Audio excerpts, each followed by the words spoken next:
So this is a recipe video for peach mixed berry crostatas. The recipe says blueberry crostatas, but they didn't have just blueberries, so I got mixed berries. I look a mess. For those of you just joining us, I'd love to say I don't always look like this, but I do. So I've mixed it calls for 2 peaches and 1 cup of blueberries. I got frozen, so I'm guessing. The thing is this fruit will always be good. So even if it's more fruit than I need, I'm gonna keep it. So I'm mixing the peaches, the blueberries, and 3 tablespoons of sugar. And I'm also mixing half a teaspoon of lemon juice. I'm gonna add a little bit more because I'm pretty sure this is more than the allotted fruit. So we've mixed that, or we put that in. Now we're gonna mix it. I'm just gonna lightly toss them so as not to crush the berries. Especially since they were frozen, I don't really want to come up with berry mush. I'd like some whole berries in my crostatas. So I want to do that first so it can the flavors can kind of meld and the berries can finish melting because they were frozen, and I want to get that nice and situated. Okay. So now I'm going to take half a cup of whole wheat flour. It says pastry flour. They didn't have pastry flour. Basically what they mean by pastry flour is really finely sifted. Taking half a cup of whole wheat flour, I'm going to put it in my little sifter here, and I'm just going to sift it so that it's a little extra fine. Okay, so we sifted our wheat flour. Now we're going to take a half a cup of all-purpose flour, and we're going to add that to the mixture. We're going to take half of a teaspoon of salt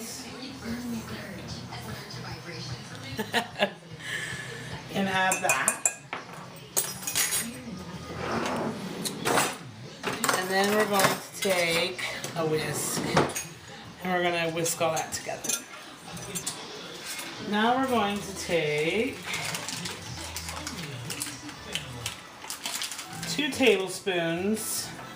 It says unsalted butter, but I have salted, and it's going to do because I like a little bit of salt with my butter, or with my, I like butter with my butter. I like butter dipped butter, that's what I like, butter dipped butter. So I'm just going to cut this into chunks, and I'm going to add this into the mixture. And the reason I'm slicing it is because I have to use a pastry blender, or a pastry, not blender, but mixer, to combine it. And it's easier to do that when you have the butter in small pieces. So we have that. And then we also need 2 tablespoons of canola oil. 1, 2. Now, taking a pastry blender, if you have one of these, great. If you don't, you can actually take 2 knives, preferably butter knives, and in a crisscross way, cut the butter and the oil into the flour mixture, but I've got a pastry mixer. So I'm just going to mush it and mush it. And basically what this does is, without making it a puree dough type mixture, it's going to make it into actual crumbles. And you want it to be crumbling. So I'm going to go ahead and do this, and then I'll show you it when it's finished being pastry mixed. So now we want to make this more of a dough consistency. This is what it looks like after you blended the oil and the butter into the flours. It's just kind of like a crumbly, it doesn't feel very moist, it's just crumbly. So now I've got some ice water that I've set aside. You want to make sure the water is cold because it'll help avoid clumping in the batter. So the recipe says 2 to 4 tablespoons, and basically they just want you to add enough to make the dough hold together. So I'm going to start with 2 so as not to overdo it, and I'm going to mix. I'm definitely going to have to add some more. I'm going to add 1 more.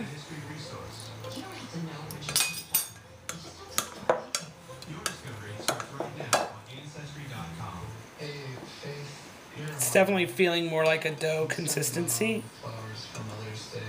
I'm actually going to use my hands now because it's getting more doughy. I'm going to add about half more tablespoon. I know I've never made this before, but I've made pie crusts and things before, so I know. I'm assuming it's supposed to feel more like a pie crust, but not quite as moist because it's a crostata, which I'm not really sure what that is. Yeah, I would say this is about the right consistency. So before you roll it out, you take your dough and you want to divide it into 4 parts, which doesn't seem like very big dough for all that fruit. So we're going to have fruit left over. So I'm going to roll these, I'm going to divide these into 4. So I'm going to chill these for 30 minutes each, wrapped in plastic wrap. And then when it's done, I'm going to take them out and roll them out, and we'll have our little crostatas. Okay, so my dough balls have chilled for about 50 minutes. It says 30 minutes to 12 hours. And now, maybe I should have taped down this parchment paper. It says to use wax paper, which I don't have, so I'm using parchment paper. And you want to roll each one. It says, I think I need some more flour here, into a 6-inch round, which I can't imagine we're going to get 6 inches out of this. It's kind of sticky.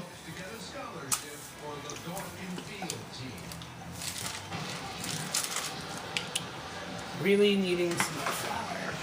Gonna edit that out.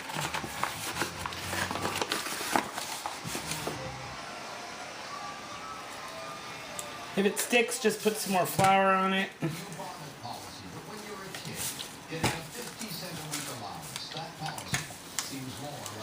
It says you're supposed to roll them out pretty flat on the paper.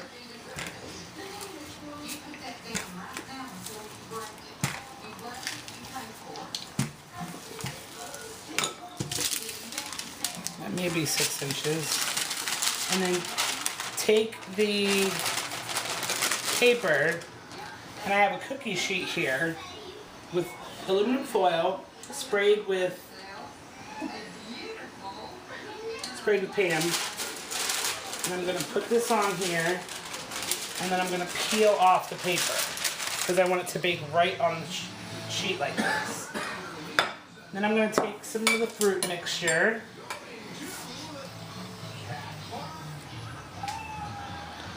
I'm going to drain some of the juice out because this dough doesn't seem like it's sturdy enough really to hold all that juice. And since they were frozen, and technically you're supposed to use fresh, we're compromising.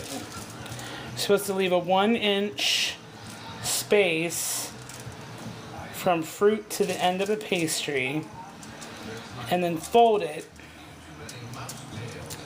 pleating the sides.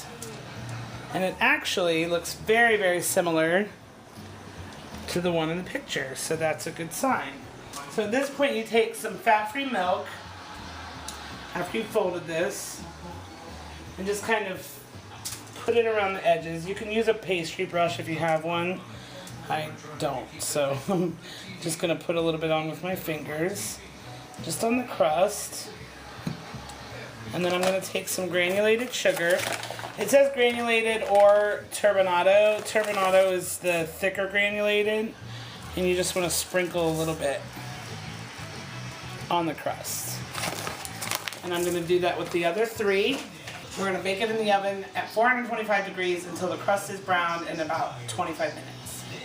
So I'm just going to do the rest of these and we'll show you the finished product. Okay, so here's the finished product. They smell amazing. So these, in the book, it's actually an old Weight Watchers book. It's the Momentum cookbook. And it says to cut them in half for 3 points. But I did the calculations for the points plus, and it's 5 points for the whole thing. So I think it's totally worth it, really, to eat the whole thing. I think they may have calculated more points in the old book because fruits were not free then, but they are now, so it's a different, I don't know. Anyway, looks really good, smells really good. We're going to let them cool, and we're going to eat some. Nom, nom, nom. Yummy, so good. You didn't even taste it yet. Wait, I still don't know why Pillsbury's here. Is it back to you? It's your recipe that you picked out. Beautifully fitted white t-shirt. We will then use this letterpress. Very good, Heather. Is it? That best describes the thing about So patronizing. It's not overly sweet. Yeah? which is super It's good. a little bit of flavor. Good.